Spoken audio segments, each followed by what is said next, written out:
যে কারণে আমাদের দোয়া কবুল হচ্ছে না।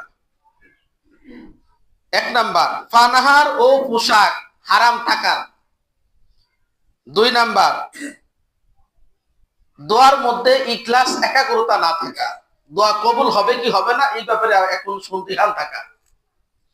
3 নাম্বার, অনবরত গুনার সাথে জড়িয়ে থাকা এবং রক্তের বন্ধন নিকটাত্মীয় সম্পর্ক ছিন্ন করা।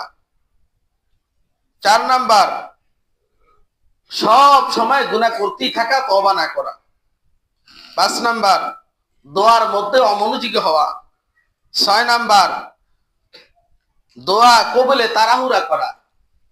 7 নাম্বার, সৎ কাজে আদেশ না করা, অসৎ কাজে নিষেধ না করা। 8 নাম্বার, দ্রুত ফল না পাওয়ায় দোয়া করা ছেড়ে দেওয়া। 9 নাম্বার, হারাম থেকে বেঁচে না থাকা। 10 নাম্বার, মহান আল্লাহর হিকমত।